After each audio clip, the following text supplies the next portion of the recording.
Quels sont vos enjeux à vous? Quels sont vos grands défis à relever? Nos grands défis aujourd'hui sont des défis humains. La société d'ingénierie qui est devenue le groupe Ametra, je reparlerai dans une seconde de la cession de nos usines, la société d'ingénierie qui est devenue le groupe Ametra est une société qui a une grande richesse, ce sont ses ressources, ses collaborateurs. Donc notre premier défi en matière d'ESG, c'est de parler à nos collaborateurs, de les embarquer dans des sujets ESG, de les emmener sur des sujets de mentorat, de féminiser nos métiers qui sont des métiers techniques très masculins, de travailler sur des sujets de handicap, de travailler sur notre première richesse, notre première matière qui est l'humain. Je vais quand même dire un mot de nos usines et puis ça nous donnera l'occasion de faire le lien sur la décarbonation. Pour boucler le deuxième recentrage, oui, tout à fait. Voilà.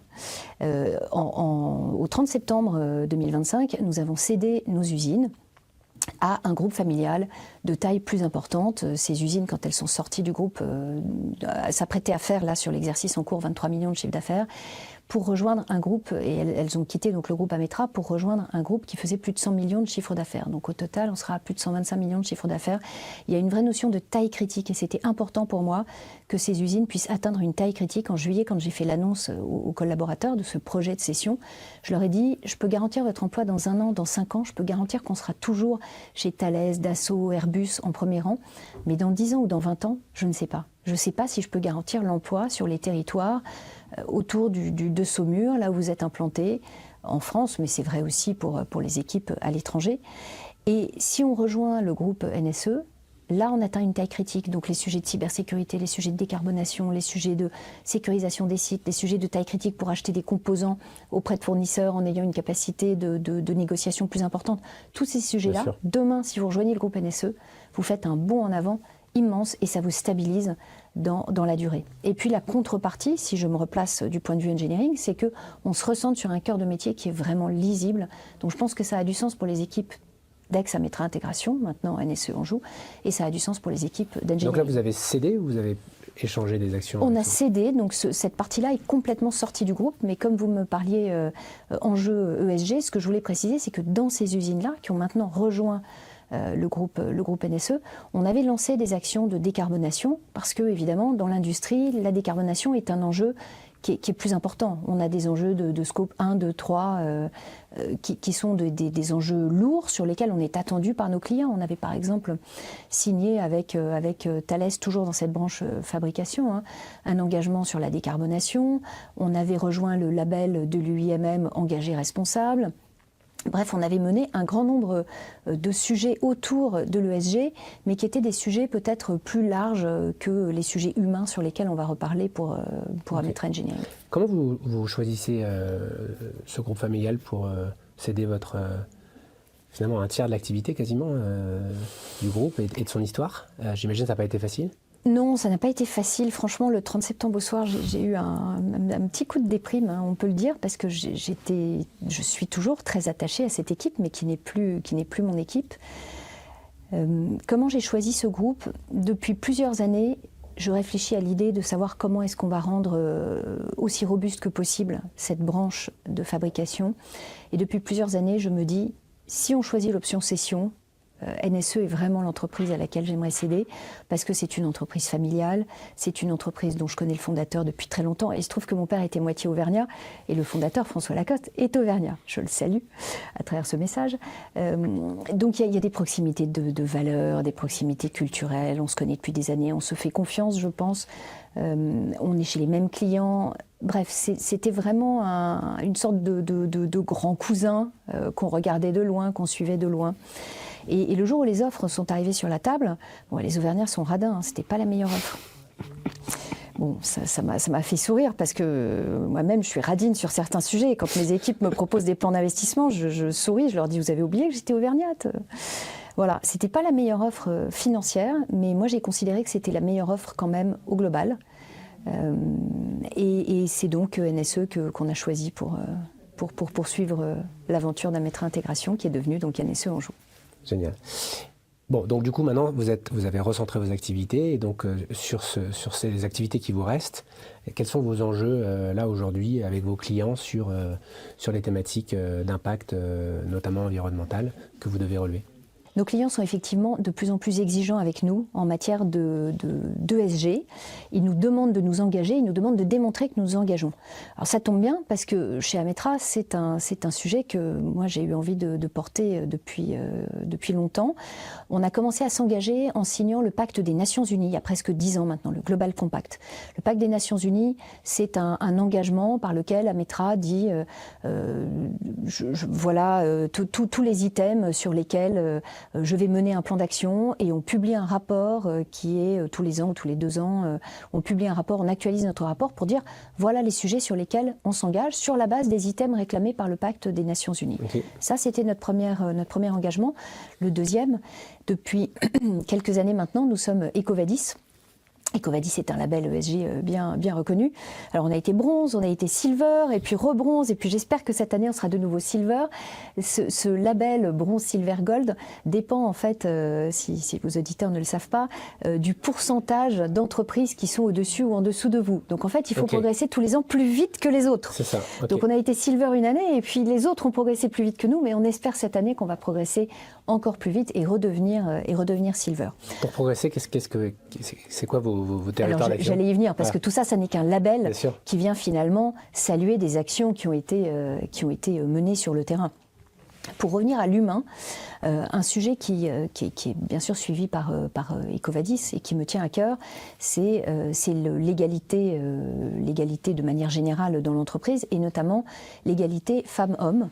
On est dans un métier très technique, je le disais tout à l'heure, on a à peu près 22% de femmes qui sortent des écoles d'ingénieurs, et les écoles d'ingénieurs mécaniques, on est plutôt beaucoup plus bas que le pourcentage que j'évoquais à l'instant. Donc comment est-ce qu'on recrute des femmes? Comment est-ce qu'on les fait progresser dans l'entreprise? Comment est-ce qu'on les met en lumière? Comment est-ce qu'on les met en visibilité? Comment est-ce qu'on leur garantit une carrière dans l'entreprise? Tout ça, tous ces sujets sont des sujets qu'on regarde de très très près. Alors on a un index égalité femmes-hommes. Alors sur les derniers 20 points de pourcentage, on n'est pas très bon parce que ça regarde dans l'équipe de direction quelle est l'égalité entre les femmes et les hommes, et pas de chance, ma DAF qui est une femme et moi, nous sommes dans une entité à part. Donc si on regroupe, non, c'est pas compté. Donc je vais me limiter aux 80 qui n'intègrent pas ce leadership féminin dont je suis certaine que tout le monde comprend qu'il est une réalité chez Ametra. Sur ces 80 autres pourcents, on est à 79 sur 80. Ça suit l'égalité des salaires, la façon dont sont traitées les femmes qui reviennent après les congés maternité, les promotions des femmes, etc. On a quand même un excellent index égalité femmes-hommes, mais on ne s'arrêtera que quand on sera à 80 sur 80 et même à 100 sur 100 si on arrive à faire jouer la réintégration de la holding dans le reste du groupe. Donc ça, c'est un premier grand axe, l'égalité femmes-hommes. Il y a un autre sujet dans l'égalité qui me tient à cœur, c'est le sujet du handicap. Okay. On mène des journées de sensibilisation au handicap, on fait des campagnes d'affichage, on met des vidéos en ligne, on fait des publications sur notre intranet. En fait, on s'est rendu compte que certains de nos collaborateurs étaient en situation de handicap et n'osaient pas se déclarer, ayant peur que ça limite leur employabilité, que leurs collègues portent un regard différent sur eux, que leur employeur porte un regard différent sur eux. Donc on a fait beaucoup de campagnes de sensibilisation là-dessus. Et ça a apporté ses fruits puisqu'on a des collaborateurs qui étaient chez nous depuis quelques années qui ont accepté de déclarer leur handicap. Et là, on se dit, tant mieux, on a réussi à changer le regard qu'ils portaient eux-mêmes sur la façon dont le handicap était considéré dans l'entreprise. Un troisième sujet sur l'égalité qui me tient peut-être encore plus à cœur que tout le reste, c'est l'égalité des chances. Moi, j'ai grandi dans une famille où on m'a donné une éducation. Ma famille était plutôt aisée. On m'a payé mes études. Et ça, c'est une chance extraordinaire. Et tout le monde n'a pas cette chance. Et donc, chez Ametra, nous soutenons une association qui s'appelle Article 1. Article 1, comme le premier article de la Déclaration des droits de l'homme et du citoyen, cet article qui dit « Les hommes naissent libres et égaux en droit ». Et donc pour que chacun naisse véritablement libre et égaux en droit, eh bien, quand on est dans une ZUP, dans une zone difficile et qu'on a les capacités à faire des études supérieures, eh bien, il faut être accompagné particulièrement, et c'est ce à quoi Article 1 se dédie. Donc nous avons deux formes de soutien à Article 1. D'abord, nous leur versons de l'argent pour les aider à financer leur activité, leur fonctionnement. Et ensuite, nous avons une activité de mentorat, c'est-à-dire qu'il y a des collaborateurs, des collaboratrices chez Ametra qui s'engagent à suivre un étudiant accompagné par article 1 pendant au minimum 1 an et si possible toute la durée de sa formation, de façon à lui expliquer comment ça se passe dans l'entreprise. Quand vous avez des parents qui sont ouvriers dans une usine ou qui sont femmes et hommes de ménage ou qui ne connaissent pas ce monde de l'entreprise, vous n'avez pas forcément les codes, vous ne savez pas comment vous présenter quand vous sortez de vos études auprès de votre employeur, vous ne savez pas comment évoluer dans votre carrière. Et avec un mentor, comme le sont les collaborateurs d'Ametra, eh bien, article 1 arrive à démontrer que ces étudiants qui venaient de zones difficiles, ils inversent la courbe. Avant, ils avaient un salaire moyen de sortie qui était en dessous de la moyenne de sortie de leur école, et après, le mentorat par article 1, en fait, ils sortent au-dessus en moyenne. Donc il y a un vrai impact calculé d'article 1, et ça, je trouve ça formidable de pouvoir contribuer chez Ametra à cette égalité. Il y a une association qui ressemble dans la philosophie. Alors je ne me rappelle plus de son nom, c'est dommage, mais elle est à Aix-en-Provence et elle utilise le rugby avec toutes les valeurs qu'on connaît de ce sport pour mentorer des étudiants. Et en fait, ils leur apprennent le rugby et ensuite ils leur montrent qu'avec les règles du rugby, finalement ce sont les mêmes règles qu'on peut utiliser pour travailler à l'école. L'abnégation, la persévérance, le soutien, etc. Et il crée une boucle qui fait qu'ensuite, pour jouer au rugby, il faut travailler. Et donc, la boucle est vertueuse. Et effectivement, ils font sortir des courbes l'échec finalement programmé de certaines personnes. C'est assez inspirant. Vous faites ces activités de mentorat et de philanthropie dans le cadre d'une fondation ou vous le faites directement? Non, directement par Ametra. Et puisque vous parlez de rugby, on peut ajouter aussi qu'on soutient les activités sportives et associatives de nos collaborateurs. En fait, on a une conviction chez Ametra, c'est que quand on vient travailler, on ne laisse pas sa personnalité à la porte. En fait, on vient aussi avec qui on est, avec ses tripes, avec ses passions. Et pouvoir partager ça avec ses collègues, c'est une fierté, ça donne du piment à la vie au bureau aussi. Et c'est pour ça que tous les ans, on fait remonter des demandes de subventions de nos collaborateurs qui sont pour l'un sportifs de VTT le week-end, pour l'autre passionnés d'une autre activité. Je pense à une jeune femme qui est engagée pour donner des cours à des immigrés venus d'Asie pour leur permettre de s'intégrer en France. Bref, chacun présente son projet, qu'il soit associatif, qu'il soit sportif. Et puis, on a une présélection qui est faite par les managers locaux et puis le comité de direction à la fin tranche sur la base des projets qui ont été retenus. Et tout au long de l'année, on publie dans ce qu'on appelle l'Ametra News, on publie des nouvelles de telle personne qui est partie faire du VTT le week-end ou telle personne qui a fait tel voyage en Asie pour tel projet. Et c'est fantastique de suivre ces très beaux projets de nos collaborateurs. Si je vous projette moi j'aime bien faire cet exercice avec les familles que j'accompagne parce que les familles entrepreneuriales, je dis souvent, elles ont 4 capitaux. Elles ont le capital financier comme n'importe quelle famille entrepreneuriale, mais elles ont un capital réputationnel qui est parfois plus important que le capital financier. Elles ont un capital humain qui sont les forces vives de l'entreprise mais aussi de la famille et des générations à venir. Et puis elles ont un capital sociétal très fort, social et ou environnemental, et souvent parce que lorsqu'elles deviennent des ETI, elles sont dans leur territoire et en fait elles savent ce qu'il y a à faire dans leur territoire et elles n'ont pas besoin d'aller à l'autre bout de la planète pour être impactantes d'une certaine manière. Il y a plein d'études qui ont fait des études sur l'impact de ces familles entrepreneuriales et en fait à chaque fois elles disaient mais nous de l'impact on a toujours fait en fait. Ok, le mot s'appelle impact aujourd'hui, mais de quoi vous parlez en fait? C'est ça, ça s'appelait pas comme ça avant, mais on en faisait quand même. Nous sommes les messieurs Jourdain de l'impact finalement. Mais parce que ces familles ont ces 4 capitaux qui leur sont propres. Et donc, vous êtes en train de devenir une belle ETI. Et j'ai reçu récemment Alexandra Mathiolon qui disait qu'une ETI c'était une entreprise de taille idéale. Je trouvais ça assez joli et assez smart, et notamment parce qu'on souffre en France. On n'a que 7000 ETI aujourd'hui. On en a quand même 7000 grâce au Pacte Dutreil. Si on n'avait pas eu le Pacte Dutreil, on serait probablement à 5. Nos voisins allemands, italiens, espagnols en ont 12 000. Et donc on voit bien que c'est ce qui forge aussi nos territoires, c'est ce qui crée les emplois, c'est ce qui permet aussi de poser les valeurs. Et donc si je vous projette à 20 ans, C'est quoi votre rêve pour votre groupe Ametra? Mon rêve pour Ametra, et Ametra devenue cette branche ingénierie, c'est de réaliser une croissance en allant au moins jusqu'à 1000 personnes et de renforcer tout ce qu'on fait depuis 10 ans ou depuis 15 ans. C'est-à-dire d'aller vers des projets de plus en plus complexes, de continuer à travailler pour nos grands clients. Alors on a évoqué le nucléaire, la défense, l'aéronautique. Ce qui est marquant chez Ametra, c'est qu'on travaille chez tous les grands noms de ces secteurs d'activité. Donc des projets de plus en plus complexes, des projets de plus en plus gros. Aujourd'hui, on prend des projets au forfait pour 2 millions d'euros. Il y a 10 ans encore, déjà 200 000 euros, on trouvait que c'était acrobatique. Donc prendre des projets de plus en plus complexes, toujours en rang 1 chez les grands clients, élargir les métiers sur lesquels on travaille. Aujourd'hui, on parle de métiers de bureau d'études, conception mécanique, électrique, électronique, soft. C'est ce qu'on appelle dans notre jargon la descente du cycle en V, c'est-à-dire que sur la maturité d'un produit, il y a la descente du cycle en V où on investit, on développe, on est sur la R&D, puis ensuite il y a toute la remontée du cycle en V où on est sur la phase industrialisation, fabrication, et aujourd'hui on ne met pas à disposition de nos clients des ingénieurs et des techniciens sur ces métiers-là. Donc demain peut-être développer ces activités-là. On sait qu'on est attendu par nos clients à l'international. En 2026, si tous les voyants sont alignés, que les budgets sont respectés, on vise de s'implanter en Belgique.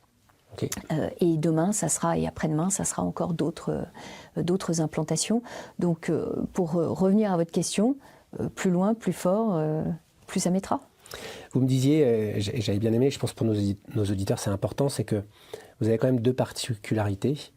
L'une, c'est d'être centré sur les industries souveraines et complexes. Oui. Vous pouvez un peu expliquer à nos auditeurs ce que c'est, parce que ça touche le civil, la défense, etc. Et effectivement, c'est des noms qu'on connaît, mais ça peut faire opaque ou rêver en fonction des personnes. Si on parle de la vision d'Ametra, c'est d'être l'ingénieriste des industries souveraines en environnement complexe.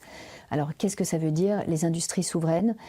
Ce sont des industries qui sont tournées vers la défense, mais qui ont parfois un pendant civil. Typiquement, l'aéronautique, civile et militaire, ce sont deux piliers qui vont de pair. On ne peut pas séparer l'aéronautique civile de l'aéronautique militaire. Donc à partir du moment où on travaille pour Dassault, on travaille sur les Falcon et on travaille sur les Rafales.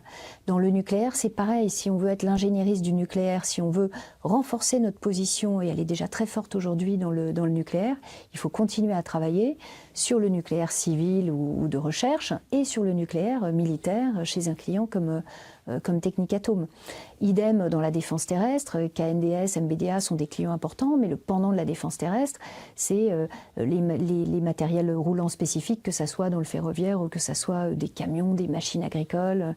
Voilà, donc ça c'est ce qui définit chez Ametra les industries souveraines. Ce sont les industries de défense et leurs pendants civils qui sont intrinsèquement liés. Et l'environnement complexe, qui est une autre partie de notre ADN, c'est ce qui fait que les ingénieurs et les techniciens chez Ametra sont passionnés. On n'a pas peur d'aller mettre les mains dans le cambouis de projets complexes, là où d'autres concurrents dans l'ingénierie feraient, pour revenir à ce qu'on évoquait sur le premier métier de mon père, de l'intérim déguisé. Nous, on ne fait pas d'intérim déguisé. Vous allez jusqu'au produit, c'est ça que vous disiez. On est très engagé sur le forfait. Déjà, 2/3 de notre activité se fait au forfait. Et on est capable d'aller jusqu'au produit sur des outillages, des moyens sols pour l'aéronautique et pour le spatial. On a pris l'année dernière un gros projet pour près de 2 millions d'euros pour un client du spatial. Et on est allé livrer à Kourou le moyen d'assemblage donc là, d'une certaine manière, vous prenez votre risque aussi, puisque vous mettez un forfait et vous croyez en vos équipes d'être en capacité de développer quelque chose dont vous ne savez pas encore qu'il existe. Enfin, vous savez qu'il va exister, mais vous allez travailler sur une conception. Vous allez probablement rencontrer des étapes difficiles. Vous ne les maîtrisez pas toutes au moment où vous démarrez. C'est le principe de l'engagement au forfait. On part sur la base d'un cahier des charges du client. Et puis, on lui donne un prix. On lui dit tu m'as donné cette expression de besoin. Tu veux arriver là. Moi, je sais que je vais mettre à peu près 10 000 heures pour arriver là. Donc, je mets une étiquette de prix. Et puis maintenant, j'y vais. Et si je mets 8 000 heures, tant mieux, c'est pour moi. Mais si je mets 12 000 heures ou 20 000 heures, tant pis. J'irai jusqu'au bout. Et d'ailleurs, on a évoqué, quand on a préparé cette émission, les valeurs d'Ametra. Les valeurs d'Ametra, c'est respect, passion, détermination. Et le respect et la détermination, si on doit parler des engagements au forfait, c'est à la fois, bien sûr, le respect de nos collaborateurs, mais là, quand on parle d'engagement au forfait, c'est le respect du client et la détermination à aller jusqu'au bout. On n'a pas peur de s'engager au forfait. C'est vrai que parfois, en tant qu'actionnaire, je me dis que je dormirais mieux la nuit si on faisait que de l'assistance technique, qu'on n'envoyait que des collaborateurs en mission chez les clients. Mais c'est pas ça notre ADN. En fait, on n'a pas peur d'aller dans l'environnement complexe, on n'a pas peur de faire du forfait. On ne gagne pas toujours à chaque coup, mais c'est ça qui fait qu'on est différenciant pour nos clients, pour nos collaborateurs, et c'est ça qui fait qu'on est fidèle à nos 3 valeurs. Respect, passion, détermination. Ces industries pour lesquelles vous travaillez comme acteur de premier rang, vous l'avez dit, en fait, tout le monde les connaît de nom. Par contre, peu probablement connaissent votre nom. Mais je suis sûr que vos clients vous décriraient d'une manière très claire, très précise. Qu'est-ce qu'ils disent de vous, vos clients, comme je ne sais pas si vous appelez un prestataire ou un partenaire, mais comment vous seriez décrit à votre avis, ou comment vous aimeriez être décrit par eux? Alors je préfère partenaire certainement à fournisseur ou sous-traitant ou prestataire.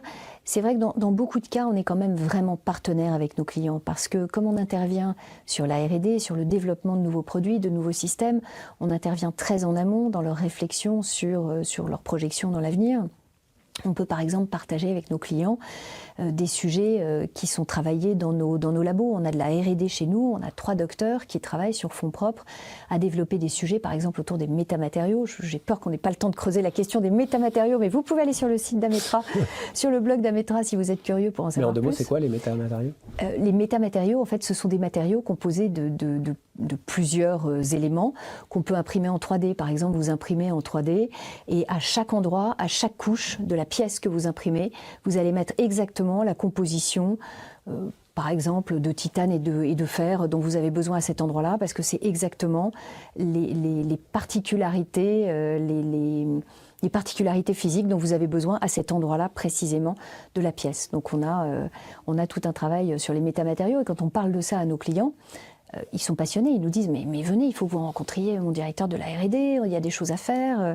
Voilà, on travaille avec l'ECE, qui est l'école centrale d'électronique, sur un POC, sur un Proof of Concept autour de la capitalisation de la connaissance avec des briques d'intelligence artificielle.